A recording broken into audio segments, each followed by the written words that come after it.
Well, good morning. Thank you for joining us today. We have a large group with us, so we kindly ask that you keep your microphones muted throughout the presentation. If you have any questions or comments, please type them into the Q&A box and we'll address them at the end of the session. Please note that today's webinar is being recorded. We'll send the presentation slides afterwards, so keep an eye on your inbox or check your spam folder just in case. Also, the recording will be available on our YouTube channel within the next few days, so be on the lookout for that. SBP is a disaster recovery and resilience nonprofit working to shrink the time between disaster and recovery. As part of that goal, we have partnered with the Walmart Foundation to present webinars focused on educating disaster recovery leaders to fortify people against unnecessary suffering. SBP has 5 innovations: building efficiently, sharing our model with other organizations, preparing home and business owners through resilience training, advising municipal and state officials, and advocating for policy changes and improvements to the disaster recovery industry. We believe in a holistic approach to disasters, increasing resilience before and streamlining recovery after. SBP, in partnership with the Walmart Foundation, is excited to announce that we have 2 webinars left. Our next webinar is on June 18th, where Sherry Risk will speak on disaster policies, procedures, and agreements. The registration link or QR code will be on the slides we send out later today. We will also host our disaster housing course in Savannah, Georgia on July 15 and 16, as you can see on the slide. This 2-day course covers critical elements of the pre-construction, construction, and post-construction phases involved in effectively repairing or replacing disaster-damaged homes. This course is sold on a per-seat basis. The prices are listed on this slide. To register for this course, simply use the link on the slide or QR code. If you have any questions about the course, please contact me for more information.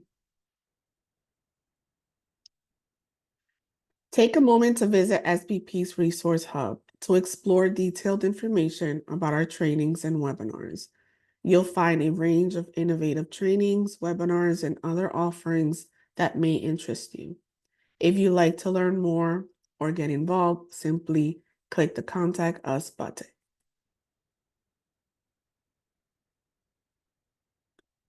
Following us on LinkedIn and Facebook is one of the simplest ways to stay updated on what the Advise team is up to on social media. We encourage you to connect with us. Well, good morning, everyone. My name is Maria Gonzalez. And if you would just give me a minute, I will start so I can show my face. Okay. My name is Maria Gonzalez, and I'm the Advise Education Manager with SBP. Before joining SBP, I spent 4 years at the South Carolina Office of Resilience, starting as a disaster case manager and eventually becoming a supervisor. From there, I transitioned to SBP, where I served as the Director for Disaster Case Management under an SRA.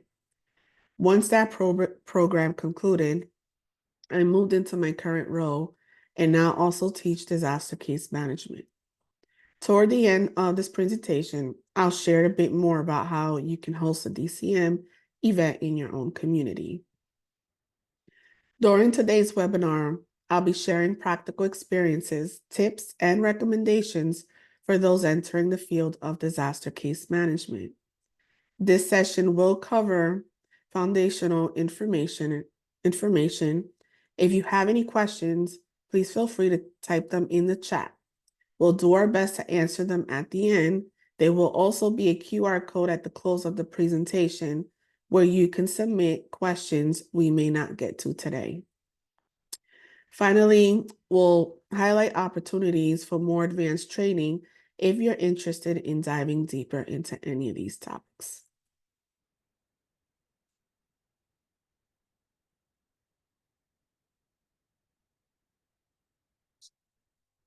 Okay, disaster case managers evaluate survivor needs, coordinate appropriate resources, develop individualized recovery plans, and provide continuous support to promote long-term recovery and stability. If you look at this image on this slide, it perfectly captures the essence of meaningful engagement between a disaster case management and a survivor.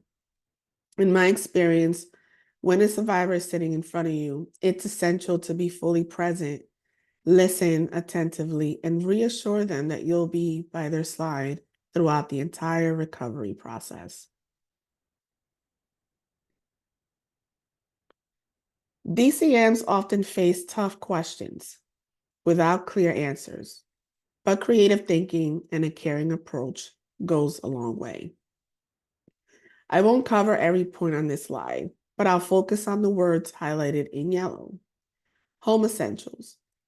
Refer survivors to local organizations or community groups. Encourage support from family and friends. Be honest, new items might not be available, but gently used options can help. And I mention this one only because, in my experience, anytime we found resources for home essentials, many survivors rejected it because they were used items. And you know what? We respected that, but we were always transparent in letting them know that was what was available to them at that moment. The other one is the wheelchair ramp. Start with local nonprofits. If they can't help, ask for referrals or do some online digging. Community resources are often just a search away. And I'll share a little experience with the wheelchair ramp and how I was able to help one of the survivors. The community, they have an organization where this survivor was located, and they were only helping with wheelchair ramps. Thankfully, I got this information by doing some digging online, and I was able to connect with them, then connect them with the survivor, and they were able to get a wheelchair ramp. So just, just an example of what you can do is just always going the extra mile to try to help your survivor. A DCM may not always have the answers, and sometimes a respectful no is the right response because, I mean, we can go and find resources, but sometimes they just may not be available. So it's okay to say no. But asking the right questions and doing the research is all part of practicing due diligence and providing honest support. Again, just go ahead and do your research, go online, ask questions, ask people, and you'll find organizations out there. On this slide, it provides a clear overview of a DCM's key responsibilities. Let me highlight a few important points. Pay attention to detail. Every detail counts. The more you listen and capture during your conversation with the survivor, the stronger the file becomes. It also gives you the chance to ask important questions that the survivor may not have volunteered. Start a plan based on you paying attention. Being attentive allows you to start building a plan for the survivor. Listening carefully and avoiding distractions ensures that you gather the necessary information to support their recovery effectively. And then you seek active resources by staying focused. You can identify and seek out the appropriate resources that will help the survivor. These 3 steps are essential in building a solid case file. They will help you prioritize and ensure the file is properly prepared for the next stage of the process.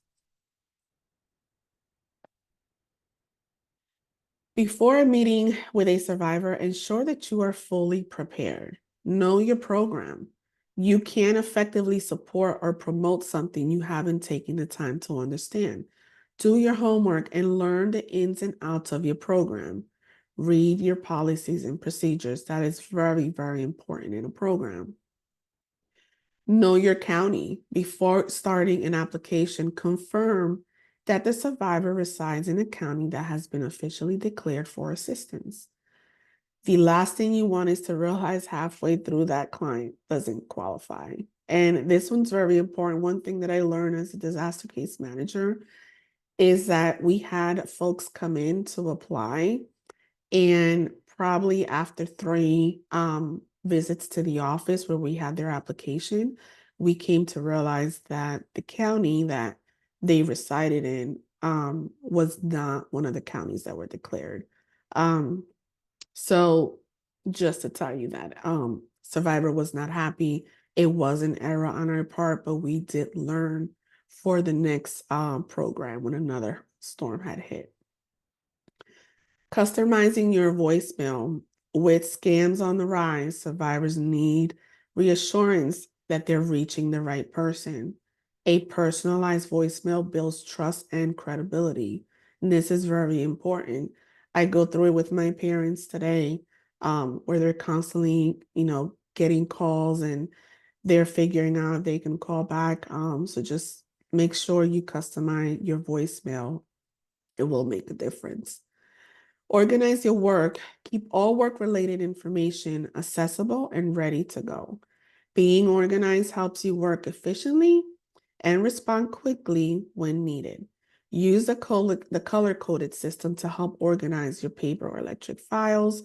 This is a really good method, and it is a method that I did use when I was a disaster case manager in our program, and it was very helpful to identify the files.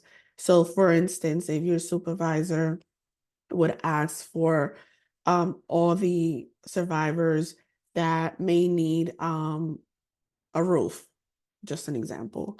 So I would categorize those survivors with the color green. And I knew that when she would ask that question, I would pull all my green files and I would share them with her. So it is a really good method. So duplication of benefits occurs when a survivor receives assistance from more than one source for the same disaster-related need or expense. According to the Stafford Act, individuals or entities cannot receive financial assistance from CDBG-DR, which is Community Development Block Grant Disaster Recovery, funds for a loss that has already been covered by another program, insurance, or funding source. This diagram illustrates the complex networks of agencies and support systems that survivors often encounter, many of which they may not fully understand. As a disaster case manager, it's our responsibility to break this process down clearly and help survivors navigate it without confusion. The process often begins with active disaster case management programs on the ground, which may be FEMA funded or operated by other organizations. Survivors apply for help and may assume they are automatically receiving aid, but that's not always the case. Again, it's a lot of confusion when they walk into these DRCs, and they have many organizations in there. At the same time, FEMA and SBA are typically accepting applications. Survivors may feel overwhelmed or discouraged, but this is where DCMs, disaster case managers, step in to guide, advocate, and support them through each stage. Multiple DCMPs may exist in a singular disaster zone, and survivors may apply to several without fully understanding what each program offers. Our role is to clarify who is providing assistance and how each program works, helping survivors make informed decisions. And this is one that is very important, that there's no duplication of services that are occurring because they are applying for multiple DCM programs that are in that disaster zone. So something to just keep an eye out. Ultimately, the goal is to connect survivors to CDBG-DR, the program with the most substantial funding for long-term recovery, particularly for home repairs. As DCMs, we must diligently track all sources of aid, educate survivors about DOB, duplication of benefits, not date of birth, and ensure we're gathering the documentation needed to help them qualify, while avoiding delays or ineligibility due to duplicate funding. Okay, so we need to always keep an eye out on this. DOB is very important. I've seen throughout programs that I worked for where survivors would come in and we found out they used the funds for something else. Or, sometimes they may not be saying the truth. So going back to the other slides that I kept talking about is just always making sure you're paying very, very close attention. Let's move on. So now the survivor is very confused because their FEMA application was denied. So it becomes where the survivor is likely frustrated, angry, and may be on the verge of giving up because their claim was denied. When a FEMA application is denied, there are 2 recommended steps depending on the situation. If the survivor received a denial letter, it will explain the reason for the decision. In this case, the survivor should contact FEMA to begin appeals process. And with this process here, from my experience, and again, I understand that every program is different, but from my experience, I was able to help the survivors with their appeal letters and submit them in to FEMA. I can't speak too much on the outcome, but I was able, as a DCM, I was able to help them through that process. If they did not receive a letter, the survivor should contact FEMA directly to request more information about the denial. While the survivor should take the lead, as they must remain actively engaged in their recovery, DCMs can assist when necessary to help move the process forward. And I just said this before, anything you can do, to help the survivor, they're frustrated. They were denied. They're confused. Why was I denied? So anything you can do to help goes a long way. Additionally, here at SBP, we offer the Disaster Assistance Program, which we call DAP, which provides free support throughout the FEMA appeals process. DAP can assist survivors appealing for home repair, personal property, and moving storage needs. Please feel free to use this tool and share with anyone you know that needs help with an appeal. And I've provided the contact information on this slide, but again, you'll have it at the end when I share the slides with you. So what happens when recovery funds are received but misused by survivors? And I mentioned this before. I seen so much of this when I was a disaster case manager. This can and will happen, which is why identifying and preventing duplication of benefits is critical. As a disaster case manager, you'll encounter the situation frequently. However, it's important to remember that we don't set the rules. We must adhere to all regulations surrounding DOBs. Our role as a DCM is to thoroughly review and collect all necessary documentation to ensure resources are used appropriately and to prevent any gaps or compliance issues. One key tip is to really focus on listening. By carefully listening to what the survivor shares, you can ask the right DOB questions. If needed, consult with your supervisor or bring the case to a special case panel for further discussions. Ultimately, it's about understanding the DOB fully and determining its validation. And here I'd like to point out, if there are misused funds, you as a DCM can only collect the documentation. And as I had said a little while ago, you would have to consult with someone, because if someone came into your office and bought a car, with home repair funding that they received from FEMA, that's something that's kind of out of your lead. So now you have to report that to your supervisor. And then it'll be up to them if it'll go to a special case panel or the survivor will be declined for services. So on this slide, this is kind of like the homeowner signing, and I did want to share just some information on this. Taking the time to follow the steps outlined at the top of the slide can help build excitement and hope for the survivor. Remember, many still feel anxious or emotionally attached to their damaged home. Offer reassurance and share words of encouragement to help them move forward with confidence. And again, I went through this with multiple of my survivors, and they really get emotionally attached to these homes. So when they're hearing or when you're telling them your home is going to be demolished, they may hold back at the time.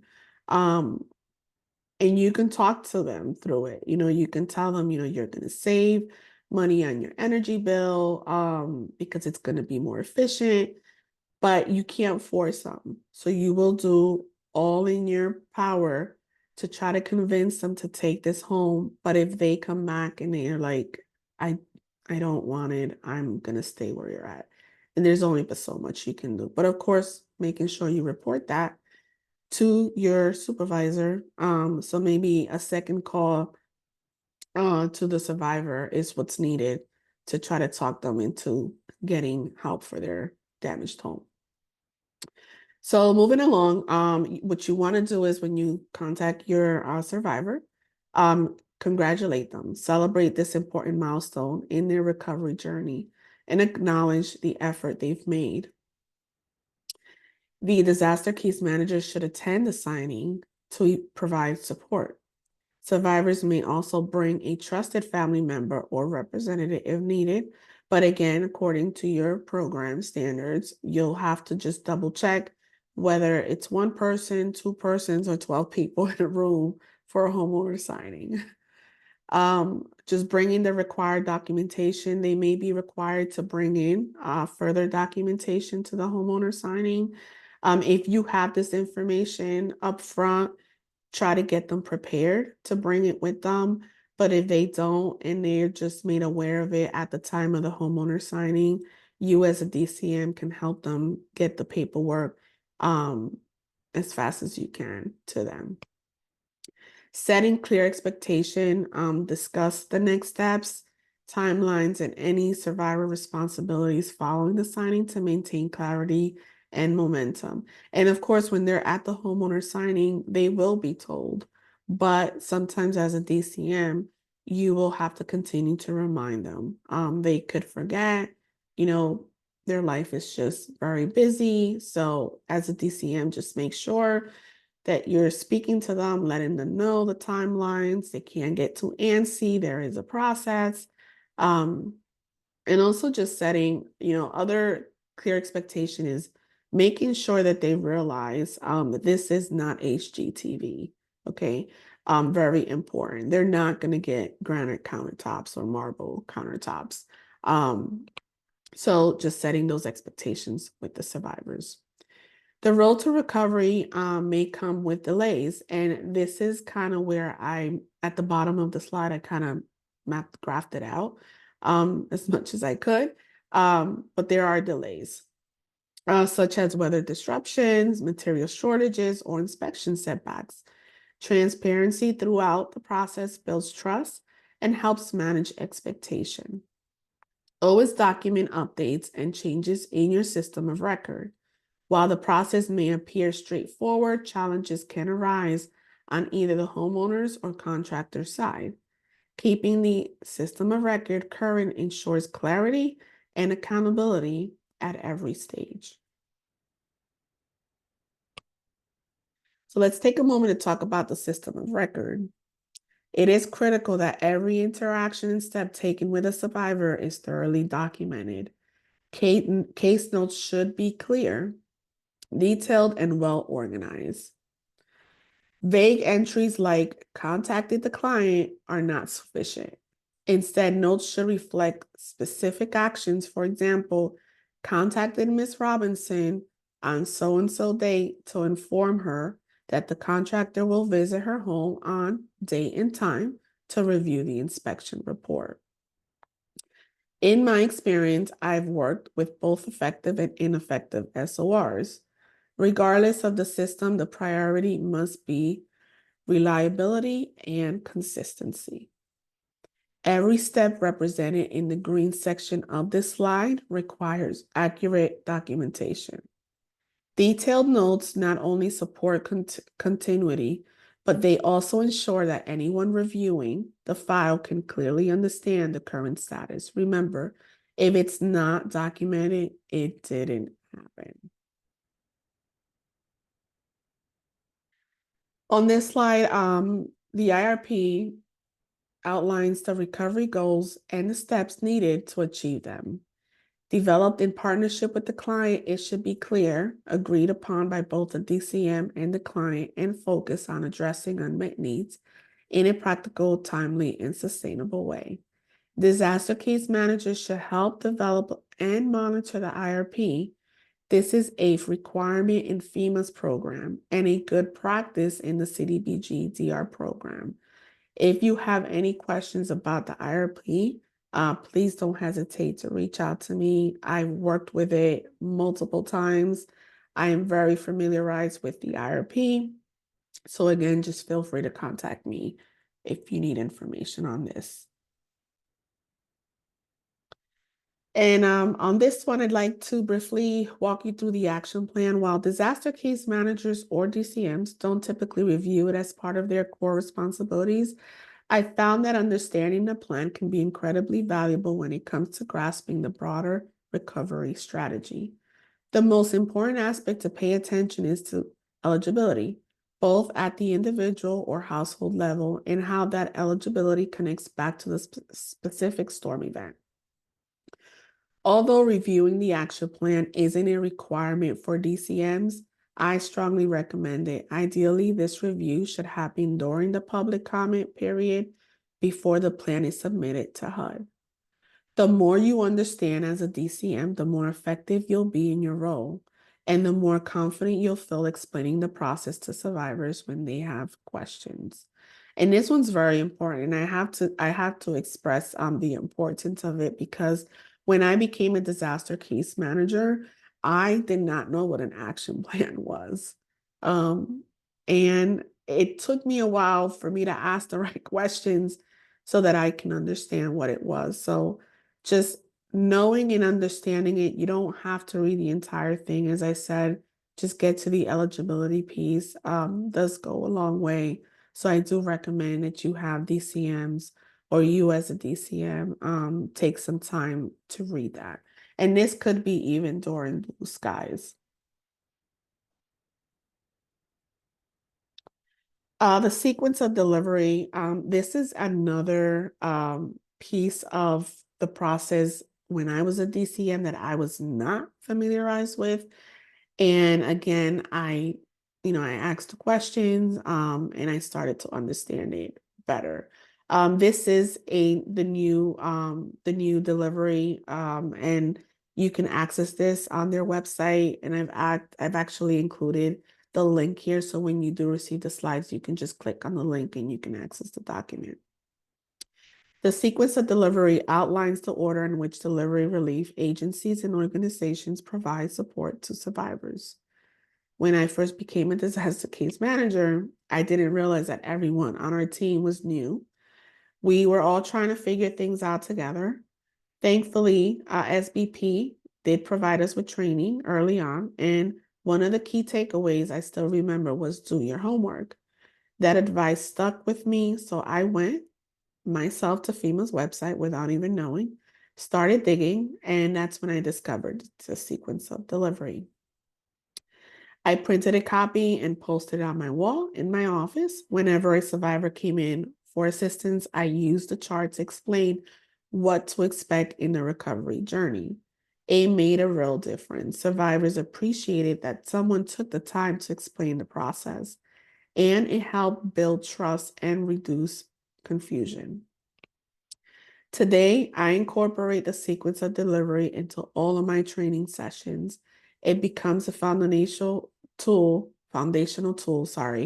we use to help disaster case managers not only better understand the process themselves, but also give survivors a clearer path and a sense of hope as they navigate recovery. There are other several key phases in the sequence that every DCM should know. Understanding them enables you to guide survivors more effectively, especially since many are encountering the process for the first time and truly need someone to walk alongside with them. You will be able to access the full document from the slides we sent out today, or you can visit the FEMA website to access it. On this slide, I've highlighted just 2 key activities under each phase, but even with a brief comparison, the differences between the response and recovery phases are clear. So let's start with the response phase. If you're a disaster case manager working under the CDBG-DR framework, you're not required to complete an IRP, but I highly recommend it. In my trainings, I always encourage DCMs to use an IRP in any phase. It's a collaborative planning tool that helps both the DCM and the survivor come to a shared understanding of the survivor's unmet needs.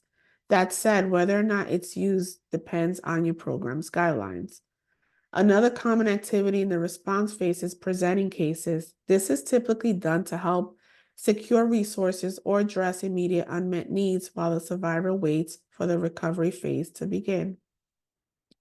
It's important to understand that response and recovery don't always overlap. In fact, response efforts can stretch out for months or even years, while recovery, especially under CDBG-DR, tends to move quickly once eligibility is confirmed and work begins. Now, looking at the recovery phase, you'll see 2 different activities: homeowner signings and warranty work. These are specific to the CDBG-DR process. In the program I supported, response phase DCMs were sometimes invited to attend homeowner signings, depending on availability and coordination. Warranty-related work, however, is handled exclusively in the recovery phase. But remember, survivors often hang on to your contact information. They will call you. Even after your role has officially ended, you may get that call. When that happens, do your best to guide them and connect them with the appropriate recovery DCM. As I mentioned earlier, we can't assume survivors know how this process works. Many aren't engaged with the news, social media, or digital platforms, and some, especially seniors or those in isolated areas, may not be tech savvy at all. That's why our role as DCMs is so critical. We have to meet survivors where they are, walk them through each step, and help them understand what to expect from response to recovery. So how do we get survivors to apply and complete an application? While this section may seem simple, it can also prevent challenges, especially when it comes to building trust. Encouraging survivors to apply for your program starts with meaningful community engagement. To be recognized and trusted, you need to be present where the impact was felt most. That means conducting outreach in areas with the most vulnerable populations. Share clear, consistent information about where you'll be and how people can connect. Remember, outreach doesn't always happen in formal settings. Something as simple as attending a local festival, handing out flyers, talking to people, and collecting contact information for follow-up can be incredibly effective. We found this approach worked well in our own program. As for intake, to prevent overwhelming your office and better manage the flow of applicants, it's recommended to use a scheduled appointment system. This will avoid the crowding in the office, depending how big your office is. So this is highly recommended. I'm sharing this flow chart to give you a general understanding of what the CDBG-DR process looks like from start to close out. While the steps may seem straightforward, it's important to remember that many behind-the-scenes factors can impact the timelines. For instance, airship issues can significantly delay process, or a file may stall at the duplication of benefits stage if misused funds are discovered, even after earlier steps are completed. There are many scenarios that can arise along the way. As a disaster case manager, always ask questions, stay informed about what's causing delays, and maintain transparency with the survivor. Keeping them informed throughout the process builds trust and helps manage expectation. One of my responsibilities as a disaster case manager was presenting cases for additional support. Before doing so, I would first review available resources and immediately verify that the survivor's file was complete and compliant. Acting quickly is essential. Many of these resources have limited funding and are distributed on a first come, first served basis. Once the funds are gone, the opportunity may be lost, so it's important to act while they're still available. Finding resources isn't always easy, but one thing is certain, there are always people helping before, during, and after a storm. One of the three key approaches, networking, is often the most vital, as many helpful organizations may not have an online presence due to limited funding or discretion. And on this one, I actually encountered this as a disaster case manager. I found out about resources just by sometimes survivors. Survivors would come into the office and they would talk and they would say, my neighbor knows this organization that's helping with furnitures, and they would give me the information, and I would go ahead and see from my files who needed assistance with furniture and call the survivors and let them know, hey, this organization is out there. You may want to check. Because it's not something that the survivor themselves brought to my attention while we were doing the application. It's not really considered a referral on my end, but rather just me letting the client know, hey, this is available. Just check it out to see if it's true or not. And that's okay. Last year during a training event, and this is just a story that I like to share with you.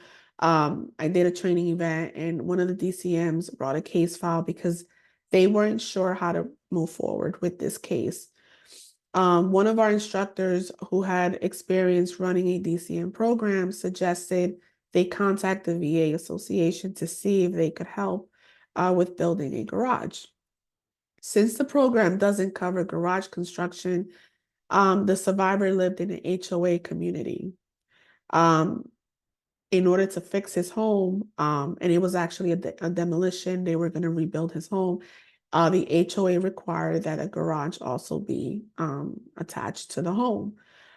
This, knowing this became a problem. So this is just one example of things that can happen. And you as a DCM, you'll need to just think outside the box. Thankfully, our instructor was there and was able to tell him, hey, call the VA Association. They may be able to help. So finding creative ways to resolve complex cases like this is what success looks like. Referrals are typically made to organizations with funding for smaller unmet needs, such as minor repairs or essential household items. These cases should remain open, and DCMs are encouraged to continue seeking additional resources to fully support the survivor's recovery. Transfers happen when a DCM identifies a more appropriate resource to address a specific need. For example, a survivor who only requires a floor replacement, the DCM coordinates with the new organization to ensure a smooth handoff, but must remain involved. It's essential to follow up with both the survivor and the resource, as assistance is not guaranteed. In some cases, transfer files fall through the cracks due to the funding changes. So oversight is crucial to prevent unmet needs from being ignored. So this is why it's important that you remain involved to make sure this survivor is recovered through the transferred files. Closures may be necessary for non-responsive clients or for valid reasons. However, non-responsiveness could be due to illness, travel, or communication issues. Always make an effort to contact the survivor before closing the case. Don't assume. I actually encounter this multiple times with our survivors. I would contact them multiple times and I did not hear from them. So we would just get in the car, take a drive to the homeowner's home. And if no one answered the door, we would just ask a neighbor, hey, is so and so okay? And that's where we would find out, oh, so and so it's in the hospital. So this is why it's very important. And before you close your case, that you're making every effort to contact or find a survivor before closing that case. Documentation is vital. Record every step and decision in the system of record, as these serves as a backup and ensures continuity of care. If it's not in the system of record, it never happened. And my boss says this all the time. A DCM's job is to pre-qualify survivors. Let's walk through the first formula. If the client submits all required documentation listed here, their case can progress, be prioritized, and move forward to the eligibility stage. On the other hand, if the client does not comply, as shown in the second formula, their case may be delayed, placed on hold, or even closed, which could mean missing out on available assistance. Funding is limited and must be distributed equally among all eligible survivors. As disaster case managers, we do everything possible to support our clients, but without their active participation, our efforts have limits. My former director always says they gotta have skin in the game. Survivors have to have skin in the game. Use this example as a tool to help survivors understand the importance of timely documentation and the potential consequences of inaction. And this may result into closing a case. Before conducting a home visit, always confirm that the survivor will be home. It's common for appointments scheduled days in advance to be forgotten. To avoid wasting time and resources, here are several important tips I recommend. Always contact the client to confirm the visit. I would recommend call them before and again the day of the appointment, and only because they may forget they had a doctor's appointment or maybe there was an emergency. Ask about pets. Always check if pets are present, especially if you have allergies or fear animals. Trust your instinct. If something feels off, don't ignore it. For example, I once visited a home with a basement and trusted my gut by asking the survivor to take photos instead of going down myself. And that's only because I watch Lifetime movies. So I was just being proactive in making sure, not saying that it was going to happen, but there goes Lifetime movies. Be self-aware, manage your facial expressions and body language. If you're shocked or uncomfortable, discreetly turn away, regroup, and refocus. It helps preserve trust with the survivor. One of the things that I always tell folks is just turn your face for that moment real quick. Limit personal belongings. Don't bring unnecessary items into the home and never leave your belongings unattended if you need to step away. Inform someone of your location. Always let a supervisor or colleague know where you're going. This isn't about micromanagement, it's about your safety. Avoid parking in driveways. Always park on the street. This ensures you're not blocked in and can leave quickly if necessary. Again, I could just tell you, Lifetime movies does help me to make sure that I'm thinking about these things. These simple precautions can make a difference in keeping you safe and maintaining professionalism during your home visit. There are multiple ways to help survivors find support and recover important documents. Explore online platforms such as public records for deeds or property taxes. Reach out to local advocates like staff at the administration building, who may be able to assist with them. Talk to community nonprofits that maybe at one point the survivor applied with them and they may have documentation that they can help you retrieve. But it's just, just a few things here on this slide so that you can think of just making sure you do everything in your best effort to help the survivor retrieve these documents. Building trust. This is one of the most important slides that we like to talk about, and we know why. Many of these survivors, they're disappointed, they're tired, and it's just hard to build trust. As a disaster case manager, the values you build will directly impact how effectively you reach your goals. Trust doesn't happen overnight. It takes time, consistency, and genuine care. To build trust, we must approach survivors with kindness, stay optimistic about their recovery, and be consistent in our support so they feel reassured every step of the way. In my own experience, I never rushed my time with survivors. Each conversation was an opportunity to build trust, to show them that I was committed to helping them through the process, not just checking a box. That personal connection made a real difference. Unfortunately, I've seen a shift over time. Some people have started moving away from truly taking time with those they serve. But if you're a DCM, this is your core responsibility. You must never leave a vulnerable person feeling abandoned. Our role is not just to manage cases, it's to walk beside people in some of their hardest moments and help restore their sense of hope and stability. And when I say this, let me just be clear. This has nothing to do with a program. It's just me personally. I've been to places myself where I've needed help. And I've just seen the lack over time, how people are just not doing what they're supposed to do. But as a DCM, I'm confident.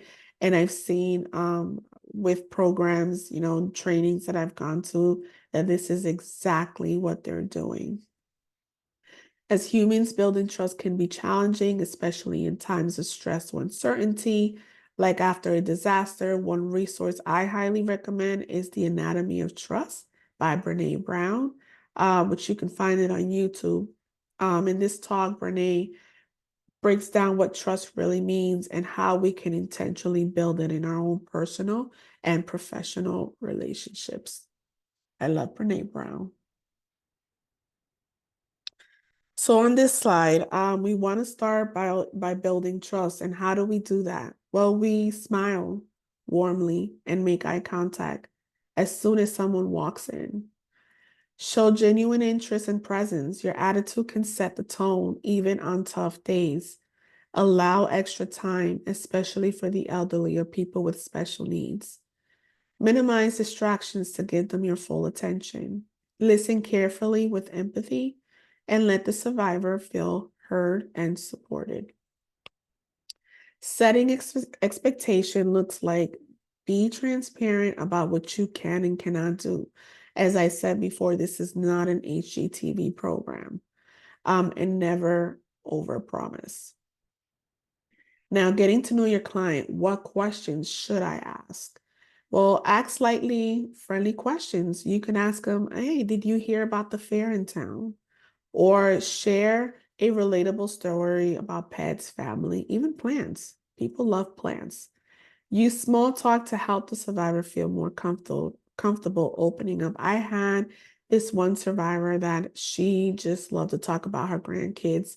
So we would probably be on the phone for 30 minutes talking about the grandkids. And then the other 30 minutes left on the call, we would get into her documentation. But I didn't mind. It was very nice speaking to the survivor. She was very pleasant. And it, just made her day. She wanted to talk to someone. So I made myself available for that. So let's talk about customer service. I had a remarkable director who consistently emphasized the importance of customer service. She was direct, passionate, and made it a priority for all disaster case managers to understand that effective case management depends on professionalism, compassionate communication, reliable service, and the golden rule, treating others as you would want to be treated. And I would say at SBP, it would be the mom role. If you encounter behavior from a survivor that is challenging or upsetting, I do encourage you not to react immediately. Give them space to express themselves and listen patiently. Even if you've done nothing wrong, responding with empathy and a calm apology tone can help diffuse tension. Once the situation is resolved and the survivor has left the premises, document the interaction, flag the case file, and inform your supervisor. While there are various ways to handle these situations, always follow your program specific guidance and protocols. Team vision and culture overview. Success in disaster case management relies on a unified, mission-driven team rooted in collaboration, integrity, and a strong commitment to serving survivors. By aligning our goals, values, and expectations, we create respectful, survivor-centered culture that drives meaningful outcomes. Let these guiding principles shape your daily work and strengthen your impact. There's a saying, great minds think alike. While that may not always be true, bringing multiple perspectives together often leads to effective solutions.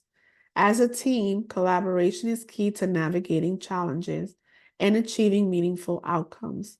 Stay focused on the mission, support your team, and contribute to a strong, positive culture.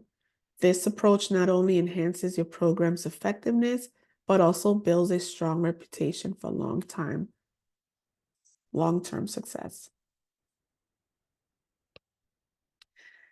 These are just key elements to avoid burnout and compassion fatigue.